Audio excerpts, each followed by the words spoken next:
नमस्कार, आप देख रहे हैं डिजियाना न्यूज़। मैं हूं पूजा रघुवीर आपके साथ। इंदौर में दिल में छेद लिए पैदा हुए मासूम के लिए फिर एक बार ग्रीन कॉरिडोर बना। एक सैनिक के 4 माह के मासूम की मदद के लिए प्रशासन और समाज सेवियों ने हाथ आगे बढ़ाया।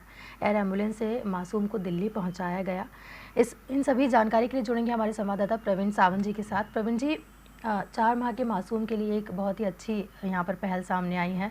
कलेक्टर इलियाराजा टी और कुछ समाज सेवियों की मदद से ये जो एक बहुत अच्छी बात सामने आई है, इंदौर में ग्रीन कॉरिडोर फिर से एक बार बना है। इस तरह के प्रयास जो कि एक मासूम की ज़िंदगी को बचाएंगे, शहर के लिए गौरव की बात है। कैसे इन चीज़ों को देखा जा रहा है और कैसे ये ग्रीन कॉरिडोर बनाया गया, प्रशासन का क्या रोल इसमें रहा और बाकी की सारी चीज़ें बताइए। देखिए पूजा, जिस तरीके की ये पूरी मामला है, उसमें इंदौर ने एक बार फिर दरिया दिली दिखाई है। इंदौर इस तरह के कई काम जो है वो उसमें आगे आता है। जब भी किसी की मदद की आवश्यकता होती है तो इंदौर के कई संगठन जो है वो आगे आकर मदद करते हैं। इस बार प्रशासन और सामाजिक संगठनों की मदद से एक 4 माह के मासूम की जो है वो ज़िंदगी बचाने का प्रयास किया गया है। दरअसल गौरिश जो है वो उसके पिता आर्मी में हैं। 4 माह पहले पैदा हुआ था, लेकिन जन्म से ही दिल में छेद है। दिल में छेद होने के कारण उसका फेफड़ों में जो है वो संक्रमण लगातार बढ़ता जा रहा था। ऐसे में उसको वेंटिलेटर पर रखा गया था और उसको किसी और ऐसे बड़े अस्पताल में उपचार की ज़रूरत थी जो या तो अहमदाबाद या दिल्ली या मुंबई इस तरह की वहाँ फैसिलिटीज़ होती है। पिता आर्थिक रूप से कमज़ोर, सेना में ज़रूर है, सेना से मदद नहीं मिल पाई, वो उसके कुछ और कारण हो सकते हैं। जब सामाजिक संगठन स्तर पर बात की गई तो कई संगठन सामने आए। इस समय हमारे साथ मौजूद हैं सिद्धार्थ शर्मा जी। सिद्धार्थ बताएंगे कि किस तरीके से उनके पिता जो है वो संपर्क में आए और क्या कुछ हुआ। सिद्धार्थ, कैसे जो है वो उसके पिता संपर्क में आए थे? सर, हमारा एक ग्रुप है मध्य प्रदेश NGO, जिसमें एक मैसेज आया है कि एक बालक है 4 माह का जिसके दिल में छेद है और उसे मदद की ज़रूरत है। तो हमारी टीम से नयन जी और डॉक्टर रुचि मैम क्रॉस चेक करने के लिए गए। वहाँ पे उसकी हालत देखी और जब लगा कि क्रिटिकल कंडीशन में है तो उन्होंने फिर सूचना दी और हम लोग फिर अलग अलग इंदौर के बड़े बड़े हॉस्पिटल्स में डॉक्टर्स के पास गए सजेशन लेने के लिए कि इस कंडीशन में क्या करना चाहिए, क्योंकि बच्चा 4 माह का था और वेंटिलेटर पे था। तो उस समय ऑपरेशन संभव नहीं था, पर बच्चे की कंडीशन क्रिटिकल थी।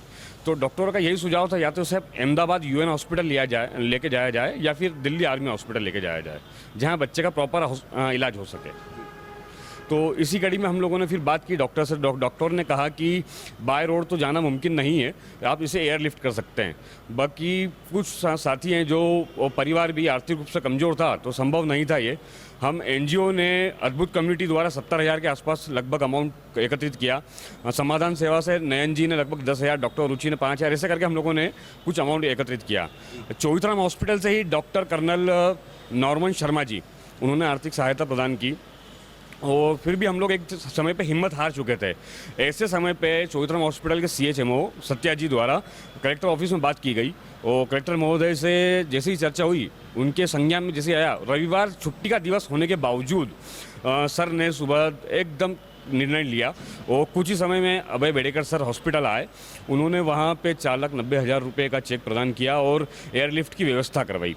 दिल्ली से प्लेन आया और बेडेकर सर, बताना चाहूँगा सर कि बेडेकर सर लगभग 4 से 5 घंटे तक हॉस्पिटल में ही रहे और खुद की निगरानी में एयरलिफ्ट की पूरी व्यवस्थाएं देखी और जो बच्चों के लिए ज़रूरी था वो व्यवस्थाएं पूरी करी। लेकिन जब आपके पास इस तरह के कुछ मैसेज आते हैं, आपने कहा कि जैसे क्रॉस चेक करना पड़ा, ये आर्मी बैकग्राउंड से थे, उनको वैसे भी आर्मी से सहायता मिल सकती थी, फिर आप तक पहुँचे, ऐसा क्यों हुआ?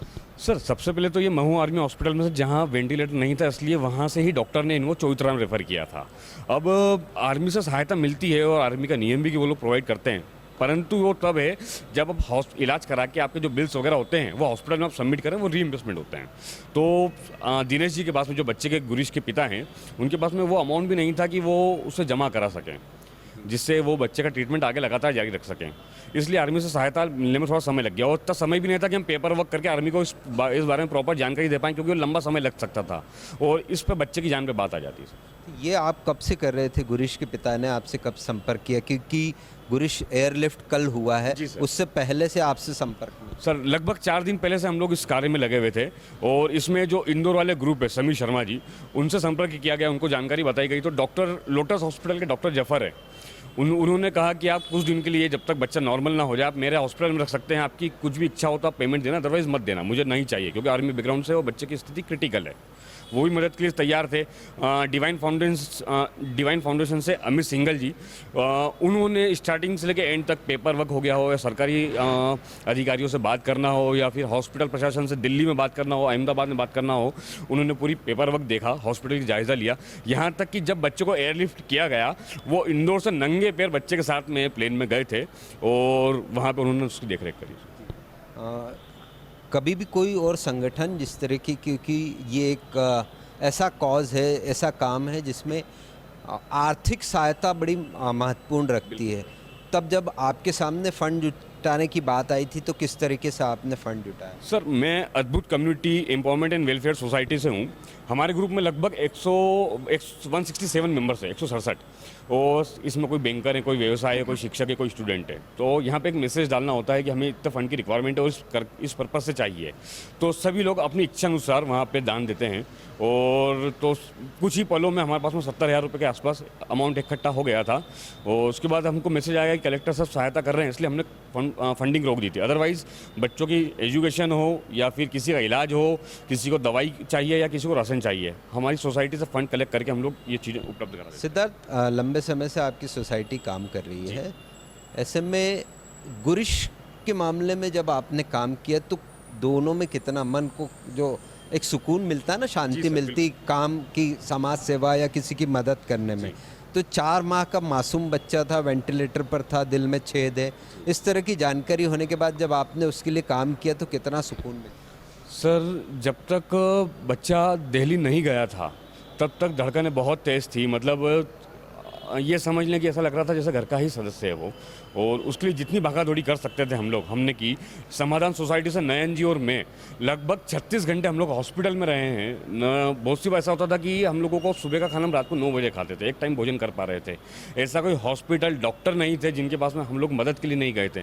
जब बच्चा हॉस्पिटल पहुँचा, दिल्ली आर्मी हॉस्पिटल, और वहाँ से उसके पिता का फ़ोन आया कि इंदौर से बेहतर कंडीशन में है, तब दिल को इतना सुकून मिला कि हमारी जो मेहनत थी, जितने भी समाज सेवी इस कार्य में जुड़े हुए थे, उनकी मेहनत सफल हुई है। सर कोरोना के दौरान भी आपने जो है वो काम किया होगा, उसकी भी एक अलग कहानी है, कोरोना के दौरान लोगों की मदद करना।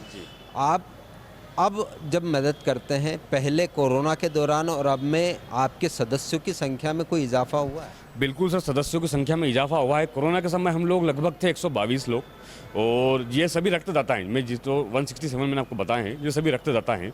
और आज हमारे पास में 160 एक्टिव मेंबर्स हैं जो संपूर्ण भारत के मिला के हैं। इसमें अद्भुत कम्युनिटी पूरे भारत में कार्य कर रहा है। और नियमित भोजन, एक समय का भोजन एमवाय हॉस्पिटल में एवं लक्ष्मी अनाज मंडी में हम लोग वितरण कर रहे हैं। जैसे कि आपको पता है कि जो कुपोषण एक महामारी है और जो बच्चों को प्रॉपर पौष्टिक भोजन नहीं मिल पाता है, तो अभी तक हम लोग 5.5 लाख लोगों को भोजन वितरण कर चुके हैं। इसी के साथ में आज थैलेसीमिया दिवस भी है, जिसमें हर 15 दिन में बच्चों को रक्त की आवश्यकता होती है, तो हम लोग रक्त के लिए भी कार्य करते हैं। जी प्रवीण जी, तो जिस तरीके से प्रवीण जी, जिस तरह से एक सराहनीय काम किया जा रहा है बिल्कुल सिद्धार्थ जी के ग्रुप के ज़रिए, मैं ये पूछना चाहूँगी, जिस तरह से एक मासूम के लिए ये जो 4 महीने का मासूम है, इसके लिए जो ग्रीन कॉरिडोर बनाया गया, ऐसे और भी कई सारे बच्चे इंदौर शहर में मौजूद हैं, और ये ज़्यादा से ज़्यादा चीज़ें इस तरह के मासूमों तक जिनके साथ ये प्रॉब्लम है पहुँचे, उसके लिए क्या कुछ अलग से कुछ प्रयास किए जा रहे हैं इस ग्रुप के ज़रिए, या कुछ और बड़ी तादाद में, ताकि जिस तरह से हर पीड़ित के पास ये चीज़ पहुँचे, इसे लेकर कोई प्रयास? पूजा जानना चाहती है, अद्भुत संस्था सिर्फ जब कॉल आता तभी मदद के लिए पहुंचती, या खुद भी कुछ ऐसे प्रयास करती कि हॉस्पिटल में कोई ऐसा हो जिसको आवश्यकता हो या कहीं और हो, उस तक पहुंचने का प्रयास करती? सर जैसे हम लोग, मैंने आपको बताया, हम लोग एमवाई आते हैं भोजन वितरण के लिए, तो अगर वहाँ पे हमसे कोई टकराता है या हमसे हमारे पास मदद के लिए आता है, या अरविंद हॉस्पिटल हो चुका है, एमवाई हॉस्पिटल या कहीं और हॉस्पिटल हमारे पास में कॉल आता है कि इससे मदद की आवश्यकता है, तो हमारी संस्था के सदस्य पूरी कोशिश करते हैं कि हम लोग उनकी सहायता प्रॉपर कर पाएँ। अच्छा, आज जो है वो रेड क्रॉस दिवस भी है। रेड क्रॉस यानी कि लोगों की मदद के लिए, तो ये संस्था, आप क्या लोगों से अपील करना चाहेंगे, क्या कहना चाहेंगे आम जन से जो सामाजिक कार्यों से जुड़े नहीं हैं लेकिन मन में बहुत इच्छा होती है उनकी कि किसी की मदद करें, तो उस तरह के लोगों से क्या कहेंगे? सर मैं सिर्फ यही कहना चाहूँगा कि आज हमारे इंदौर में आबादी लगभग 40 लाख है और थैलेसीमिया के बच्चे भी हैं, इसी के साथ में ज़रूरतमंद लोग भी हैं जिनको आवश्यकता पड़ती है रक्त की। रक्त ऐसी चीज़ है जिसे ना बनाया जा सकता है ना उगाया जा सकता है। आप रक्त करके देखें, आप किसी की ज़िंदगी बचा के देखें, आप सिर्फ उस पेशेंट की ही ज़िंदगी नहीं बचाएंगे, आप अपितु उस पूरे परिवार को बिखरने से बचाएंगे। आपको उस समय जो खुशी का अनुभव होगा ना, वो किसी भी चीज़ में नहीं होगा। आपको इस समय वो भी खुशी हो भी रही है क्योंकि गुरुश की जान आपने जो है वो अथक प्रयासों से, मतलब जान बचाने का प्रयास किया है। ईश्वर के हाथ में है, अब जो जितने प्रयास आपने करने थे आपने किए, अब आगे जो है वो दिल्ली के डॉक्टर्स जो हैं वो देखेंगे। बिल्कुल सर, मैं बताना चाहूँगा कि गुरुश की सलामती के लिए 1100 आहुति का महामृत्युंजय हवन भी किया गया। इसी के साथ में बहुत सारी संस्थाएं, गोल्ड काइन सेवा ट्रस्ट से संजय जी अग्रवाल, प्रकाश रोशलानी जी, डॉक्टर रुचि मैम, सेवा भारती से रूपेंद्र चिनू जी भाई साहब, आदि सदस्यों का, ऐसे अनगिनत सदस्य हैं सर जिनके नाम भी नहीं लिए जा सकते, जो सदैव एक एक पल की खबर जानकारी ले रहे थे। आज बच्चा अभी भी वेंटिलेटर पर है, सुबह मेरी उसके पिताजी से बातचीत हुई। तो मैं सिर्फ आप सभी जनता से यही कहना चाहूँगा कि गुरुश के लिए प्रार्थना करें कि वो बच्चा बच सके सर। बिल्कुल, जिस तरीके से सिद्धार्थ ने हमें बताया कि उन्होंने किस तरीके से गुरुश के लिए मदद की, मदद के हाथ आगे बढ़ाया मदद के लिए, और उस हाथ को प्रशासन ने भी अपना हाथ दिया, जिसके चलते जो है वो गुरुश इस समय दिल्ली के आर्मी हॉस्पिटल में उपचाररत है। पूजा, आज जो है वो रेड क्रॉस दिवस है। रेड क्रॉस दिवस महत्व इसलिए रखता है क्योंकि दीन दुखियों की मदद के लिए रेड क्रॉस की गठन किया गया था। इंदौर कलेक्टर या जो भी ज़िले के कलेक्टर होते हैं उस रेड क्रॉस सोसाइटी के अध्यक्ष होते हैं। सोसाइटी के माध्यम से कई पुनीत कार्य किए जाते हैं। इंदौर में जब से इलैयाराजा टी जो हैं पदस्थ हुए हैं, उन्होंने रेड क्रॉस से मदद की एक परिभाषा बदल दी है।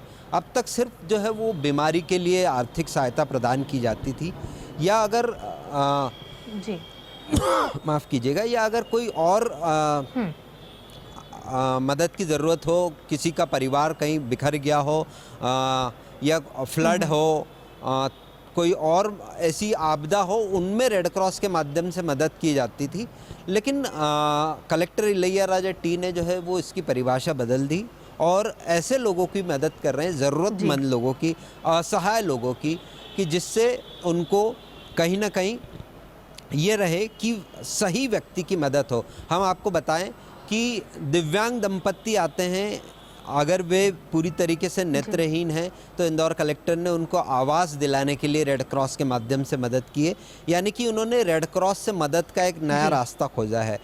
हम बात करें दिव्यांग, वे जो आत्मनिर्भर बनना चाहते हैं लेकिन उनके पास साधन नहीं है, यदि उनके पास, जैसे हम बात करें दिव्यांगों को अगर मोटराइज व्हीकल दे दिया जाए जिसमें वे 3 पहिए की एक मोटर व्हीकल जो है वो लेकर अगर कोई व्यापार व्यवसाय करना चाहे, जैसे हमने यहाँ देखा इंदौर कलेक्टर इलैयाराजा टी ने ऐसे दिव्यांगों की मदद की है जो स्कूटी के पीछे ठेला कनेक्ट करके और अपना व्यापार व्यवसाय करना चाहते थे, तो ऐसे दिव्यांगों को स्कूटी देने का प्रयास किया। और आपको आश्चर्य होगा आंकड़ा जानकर कि करीब 150 लोग जो ऐसे हैं जिनको स्कूटी अब तक प्रदान की जा चुकी है, दिव्यांग।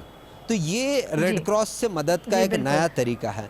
इसके अलावा हम देखें कि उपचार के लिए तो है ही, जो प्रतिभाशाली छात्र हैं, जो प्रतिभावान छात्र हैं, उनको अगर किसी प्रकार की पढ़ाई में आर्थिक समस्या आ रही है तो उसमें भी इंदौर कलेक्टर इलैयाराजा टी ने जो है वो रेड क्रॉस के माध्यम से मदद जी। करने का प्रयास किया। तो ये वे उदाहरण जी। मैंने आपको गिनाए प्रवीण हैं जी। पूजा, जो रेड क्रॉस से मदद के लिए आगे जो एक नया जी। तरीका खोजा है। क्योंकि अब तक हमने देखा कि रेड क्रॉस के माध्यम से कलेक्टर सिर्फ आर्थिक सहायता जो बीमारी के लिए आते थे जी। उनके लिए करते थे, या कोई और छोटे मोटे कॉज। लेकिन ये 3 जी। मैंने आपको उदाहरण बताए, 3 जी। उदाहरण ऐसे हैं जिन्होंने रेड क्रॉस से मदद की परिभाषा को पूरी तरीके जी। से बदल दिया है, और ये सिर्फ इंदौर ज़िले में ही जी। हो रहा है। आप देखें कि 6 दंपत्ति ऐसे हैं जिनको आवास की सुविधा मिली है।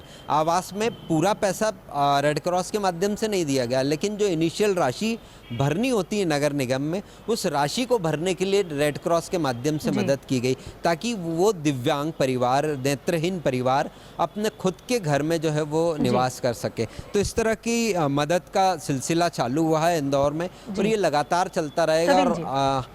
रेड क्रॉस जी, प्रवीण जी, जानना जी चाहूँगी, बहुत ही सराहनीय कदम है रेड क्रॉस जो कर रहा है, मानवतावादी एक संगठन है।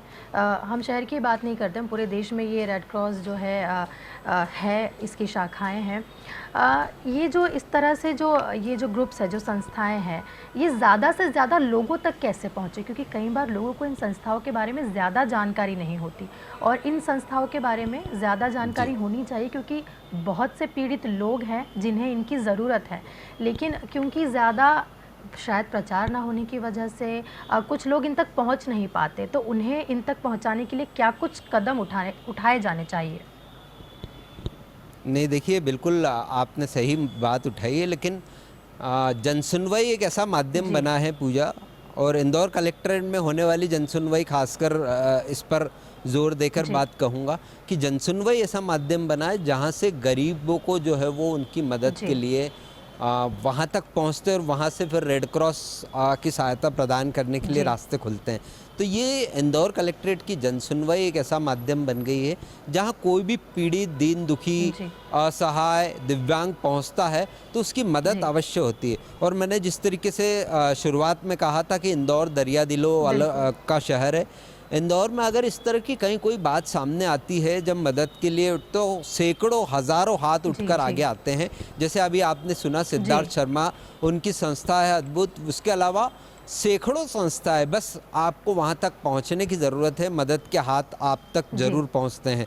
ये इंदौर में ही, पूरे देश में इंदौर में ही मुमकिन है कि इस तरह की जी। जो मदद के लिए हाथ आगे उठे हैं। आप इसके सैकड़ों उदाहरण जी। देख सकते हैं। फिर चाहे वो आपदा में हो, अभी बावड़ी बिल्कुल। हादसा हुआ था, उस दौरान जब हादसे में जब लोगों को निकालने की काम किया जा रहा था, उस समय भी कई संगठन आगे आए थे। तो कोई पानी पिलाने का काम कर रहा था, कोई भोजन प्रोवाइड करने का काम कर रहा था, कोई जो रेस्क्यू टीम थी उनके लिए मदद के लिए जी। आगे आ रहा था। तो ये तमाम वे लोग हैं जो किसी न किसी के माध्यम से ये रेड क्रॉस को जो है कहीं न कहीं चरितार्थ करते जी। हुए नज़र आ रहे थे, और इंदौर इसका एक बहुत बड़ा उदाहरण है। इससे पहले अगर हम देखें, कोरोना महामारी में सबसे पहले अगर मदद के हाथ उठे थे तो वो इंदौर जी। से उठे थे। आपको याद होगा कि बाईपास पर नंगे पैर भूखे परिवार जो है वो चले जी। जा रहे थे, जिनके पास खाने के लिए नहीं था, पीने के लिए नहीं था, किसी के पास तो पैरों में चप्पल तक नहीं थी, और सैकड़ों किलोमीटर का सफ़र वो जी। पैदल कर रहे थे। और यही वो समय था, पूजा आपको याद होगा, मार्च के महीने में पहला मिला था। जी। उसके बाद जब लॉकडाउन का पहला खोला गया था, उसके बाद लोग पलायन करना चालू हुए थे, और इंदौर के बाईपास से जब जाना चालू हुए थे तो लोगों ने लंगर जैसी सुविधा जी। प्रारंभ की थी। यानी कि जिस तरीके से गुरुद्वारों में लंगर लगता है, उस तरह की सेवाएं जो है वो बाईपास पर, और पूरा बाईपास इस तरह की सेवाओं से पटा पड़ा था। कोई चप्पल जी। प्रोवाइड करा रहा था, कोई भोजन प्रोवाइड करा रहा था, कोई खाने के पैकेट उपलब्ध करा रहा था, जी। कोई ग्लूकोज उपलब्ध करा रहा था, और कुछ संगठन ने तो यहाँ तक किया कि अगर वो बस की व्यवस्था कर सकते हो, हालांकि उस दौरान इस तरह जी। ये स्थितियाँ नहीं थी, लेकिन फिर भी वो सारे प्रयास किए गए। आपको और याद होगा कि कहीं कोई और इस तरह की बच्चों की बात आती है सामने, सिर्फ आपको अब एक सोशल मीडिया भी एक बड़ा माध्यम बन गया है समाज जी। सेवा के लिए, कि अगर सोशल मीडिया पे इस तरह की कोई पोस्ट सामने आती है तो वो तुरंत लोग जो है वो मदद जी। करने के लिए आगे आ जाते हैं। हमने देखा कि कई लोग जो है वो इस बात के लिए इंतज़ार करते रहते हैं कि कोई हमसे मदद लेने आए और हम जी, उनकी जी, सहायता कर बिल्कुल। पाए।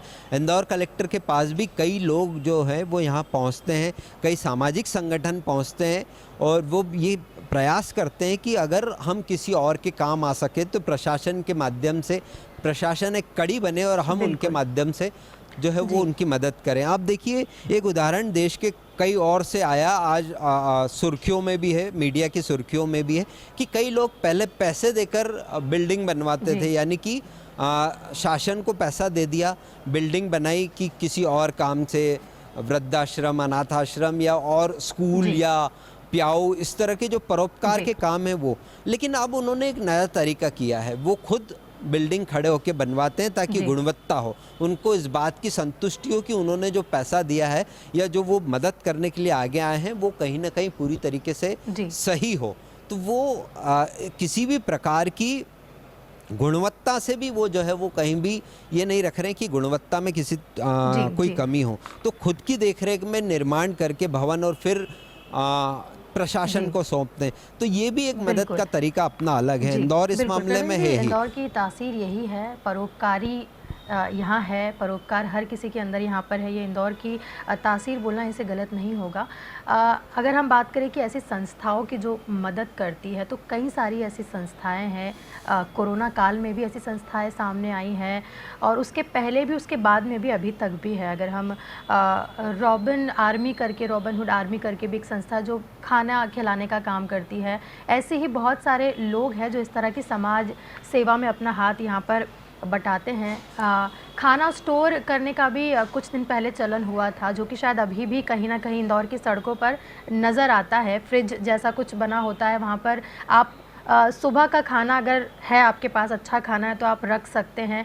तो हर तरीके से ये इंदौर शहर में ही देखा जा सकता है, ये कहीं और शायद कहीं देखा भी नहीं गया है। बिल्कुल बिल्कुल पूजा, आपने सही मुद्दा उठाया। इंदौर के कमिश्नर रहे हैं संजय दुबे, उन्होंने एक पहल प्रारंभ की थी कि अगर होटल, शादी, पार्टी में कुछ ऐसा खाना जो सही है, क्वालिटी अच्छी है और सुबह तक ठीक है, हाइजीन है, या रात में ही कहीं खाना बच जाता है तो उनको स्पेशल पैक में पैक करके और उनको ज़रूरतमंदों तक, यानी कि आश्रम में या कहीं बस्तियों में उन ज़रूरतमंद लोगों तक पहुंचाने का काम किया। जैसे अभी सिद्धार्थ ने बताया था कि वे एमवाय में मरीज़ के परिजनों के लिए या मरीज़ों के लिए भोजन वितरित करने रोज़ जाते हैं।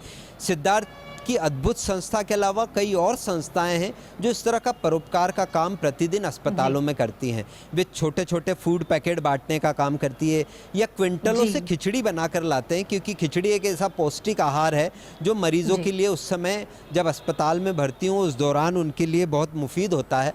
तो वो खिचड़ी क्विंटलों से खिचड़ी निर्माण करके लाते हैं और वे वितरित करते हैं। तो भोजन को लेकर इंदौर में वैसे ही इंदौर वैसे भी भोजन भंडारे के लिए प्रसिद्ध है। हर कोई उत्सव या जो धार्मिक आयोजन होते हैं उसमें भंडारा जो है वो एक अहम कड़ी माना जाता है। तो इंदौर इसके लिए, भोजन भंडारे के लिए वैसे ही प्रसिद्ध है। तो खाने खिलाने में जो है इंदौरी पीछे नहीं होते, लेकिन जब परोपकार की बात आती तो उसमें भी जो है वो ज़रूरतमंदों को भोजन पहुंचाना हो, अस्पतालों में भोजन किसी को देना हो। इवन कुछ संस्थाएं ऐसी है पूजा जो ये काम करती हैं कि प्रतिदिन जो कुछ ऐसे अस्पताल जहाँ पर वे नियमित रूप से भर्ती मरीजों के लिए नियमित रूप से भोजन बनाकर भेजती हैं, वे डाइटिशियन से जो प्रोवाइड लिस्ट है, जो डाइटिशियन द्वारा जो गाइडेड भोजन है, वही भोजन बनाकर जो है वो अस्पतालों में पहुंचाते हैं। तो रेड क्रॉस के, यानी कि मदद के बहुत सारे तरीके इंदौर के पास हैं। इंदौर अलग अलग तरीके से मदद करता है। कुछ संस्थाएं ऐसी हैं सिर्फ जो दवाई वितरण का काम करती है। हम यहाँ पर बात करें सहायता संस्था की है, वह सहायता संस्था न सिर्फ दवाइयों में काम करती है, बल्कि जो कुपोषण से पीड़ित बच्चे हैं उन बच्चों को पौष्टिक आहार उपलब्ध कराने के लिए महिला बाल विकास के साथ काम करती है। इसके अलावा विभिन्न एनजीओ हैं, वो जो है वो अलग अलग माध्यम से, कोई शिक्षा के इसमें काम कर रहा है तो कोई भोजन में काम कर रहा है, कोई जो है वो मरीजों के उपचार में काम कर रहा है। यानी कि हर लेवल पे इंदौर में जो है वो, और इंदौर रेड क्रॉस की कल्पना को चरितार्थ करता हुआ, जिस कल्पना के साथ रेड क्रॉस की स्थापना हुई थी कि लोगों की मदद, लेकिन उसके स्केल को, उसके प्लेटफॉर्म को और बड़ा किया है इंदौर ने, क्योंकि वो सिर्फ मरीजों की सहायता तक ही सीमित था रेड क्रॉस, लेकिन इंदौर ने रेड क्रॉस की परिभाषा बदली है। इंदौर ने भोजन में कहिए, आप शिक्षा में कहिए, आप कोई और तरीके से मदद करिए, यानी कि मदद के जितने आयाम हो सकते उसमें इंदौर जो है वो कहीं ना कहीं भागीदार नजर आता है। भोजन की बात को लेकर कहा, भंडारों की बात को लेकर कहा, तो इंदौर हमेशा से ही धार्मिक नगरी भी रही है। क्योंकि हम भोजन की बात कर रहे हैं तो यहाँ पर भंडारे बहुत होते हैं। अभी रिसेंट हम देखेंगे कि हनुमान जयंती के उपलक्ष्य में हर जगह भंडारे हुए और करीब 1 महीने तक ये भंडारे चलते रहें, क्योंकि उस दिन ना होकर ये भंडारे लगातार चलते रहें कि हर दिन लोगों को खाना मिले जो ज़रूरतमंद है। क्या इसका यही कारण था कि इंदौर में इतनी परोपकारिता है कि इस तरीके से प्लान की जाती है चीज़ें कि जिस दिन हनुमान जयंती थी उस दिन तो भंडारे थे ही, लेकिन 1 महीने तक लगातार ये भंडारे चलते रहे ताकि जो ज़रूरतमंद लोग हैं जो नहीं, देखिए ये इसको परोपकार से जोड़ना अलग होगा, यानी कि रेड क्रॉस से जोड़ना अलग होगा। आज का दिवस अलग है, पूजा। भोजन भंडारे का मैंने इसलिए जिक्र किया कि वो इंदौर की पहचान बन चुका है। भोजन भंडारा हर आयोजन में कहीं ना कहीं भोजन भंडारे से जुड़ा रहता है, लेकिन परोपकार में भी इंदौर पीछे नहीं है। इंदौर ने कई माइलस्टोन ऐसे स्थापित किए हैं और कई बार ऐसे उदाहरण पेश किए हैं जो न सिर्फ इंदौर, मध्य प्रदेश, देश बल्कि विश्व के लिए कहीं एक अनूठे उदाहरण बने हैं। गोरिश का जो मामला है वो भी इसी तरीके का। 4 माह के बच्चे के लिए जब मदद के हाथ की बात की गई तो सैकड़ों हाथ उठकर आगे आए। जिस तरीके से सिद्धार्थ ने बताया कि कुछ ही मिनटों में 70,000 रुपये की राशि एकत्रित हो गई। आज के तारीख में अगर हम किसी से 5 रुपये भी मांगने जाएं तो वो जो है वो इस तरीके से देना उसके लिए वो कई बार सोचते हैं, लेकिन जब परोपकार की बात आती है या किसी की मदद की बात आती है और जब ज़रूरतमंद हो और हम देख रहे हैं कि उसको सबसे अधिक आवश्यकता है मदद की, उस दौरान इंदौर जो है वो अपनी इंदौरियत में आता है और इंदौरियत में जो जिस तरह की मदद वे करते हैं वो कहीं ना कहीं सराहनीय है और पूरे इंदौर ने रेड क्रॉस को वाकई में चरितार्थ किया है। जी प्रवीण जी, बहुत बहुत शुक्रिया इस विषय पर चर्चा करने के लिए, इतनी सारी जानकारी हमें देने के लिए। तो दिल को बचाने के लिए ये दिल जीतने वाली एक पहल जो कि इंदौर के ज़रिए की गई, यहाँ के लोगों के बारे में जो बातें अभी हमने जानी प्रवीण जी से, जिस तरह से कई संस्थाएं हैं जो इतनी अच्छी अच्छी पहल यहाँ पर करती हैं और एक मासूम के लिए ये बेहद ज़रूरी रही ये पहल जो कल की गई है। ग्रीन कॉरिडोर इंदौर में बनाया गया, जन सेवकों और इंदौर कलेक्टर के सराहनीय काम से हर शहरवासी को खुशी का आभास होता है। उम्मीद करते हैं कि मासूम जल्द ही स्वस्थ हो और इंदौर के लोग अपनी परोपकारिता का परिचय ऐसे ही देते रहे। फिलहाल यहाँ लेंगे एक छोटा सा ब्रेक के उस पार खबरों का सिलसिला जारी रहेगा। देखते रहिए रिजवाना न्यूज़। नमस्कार।